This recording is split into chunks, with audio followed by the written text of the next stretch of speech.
Joining us now is Kara Sprague, HackerOne CEO, who says the latest incident isn't a scandal, but an example of responsible behavior as the company stress tested capable models. HackerOne, of course, a leading independent cybersecurity testing firm. It probes AI models and software for real-world vulnerabilities. And Kara, thank you so much for your time and welcome back to the show. Let's start with your reaction to what happened. You believe that actually how OpenAI and Hugging Face have handled this is completely appropriate? Yeah, what we're seeing here is an example of a frontier lab that is stress testing its most capable model. We want to see the frontier labs doing this kind of safety testing. And we also want to make sure that when something goes wrong, they come forward quickly and they disclose that. And that's exactly what happened here. They're saying that the investigation's ongoing. A lot of people phoned me overnight and were like, this is a big moment for AI. I think the way that Clem DeLong, the CEO of Hugging Face, and Sam Altman, the CEO of OpenAI, have kind of framed it as that this is kind of day one in our exploration of AI and cyber. What do you want to see happen as this investigation proceeds, and what determinations you think need to be made?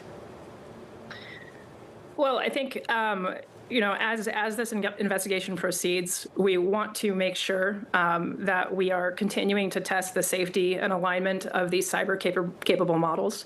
I would frame this as the next turn of the crank, where a model not only broke out of its sandbox here, but then it went and actively exploited and broke into a third party, in this case, Hugging Face.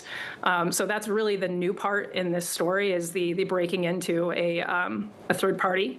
Now, what we can take away from this incident is it was a controlled test. And again, both parties collaborated very quickly to come forward and disclose it. And both are taking a number of steps to address it.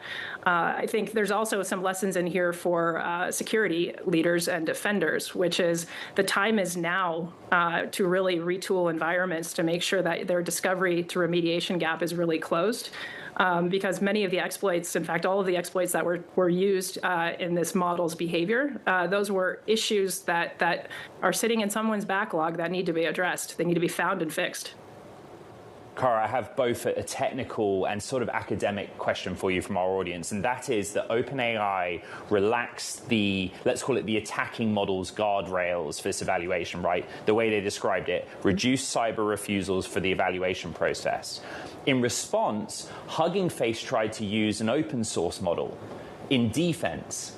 But what it said was that open model also had guardrails in place that limited its abilities to defend. Could you sort of unpack that a little? Yeah, so the first model that Hugging Face tried to use, or the first models that they tried to use in order to assess the attack, there were 17,000 actions that OpenAI's model took over the weekend as part of the cyber attack against Hugging Face. And in order to analyze that, Hugging Face attempted to use another model, and that model's guardrails were tripped, and Hugging Face was unable to proceed with that analysis. And so what they ended up doing was using a open weights model that they hosted in their own environment and infrastructure in order to complete that analysis. And so on the one hand, we had a model that was breaking out of its guardrails and showing not enough alignment.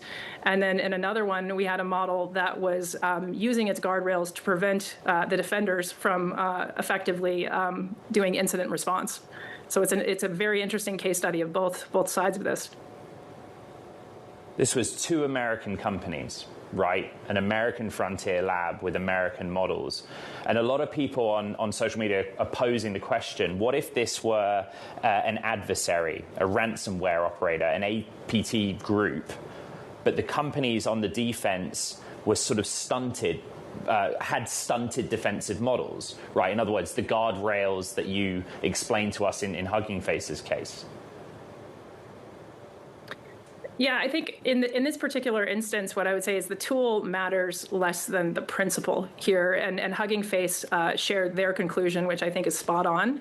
Defenders, in the case of incidents like this, they need to have capable models that they can run in their own walls, so that the security work that they need to do under very intense pressure and fast timelines isn't going to be blocked, and the data, which is very sensitive data around an attack, doesn't leave their premises.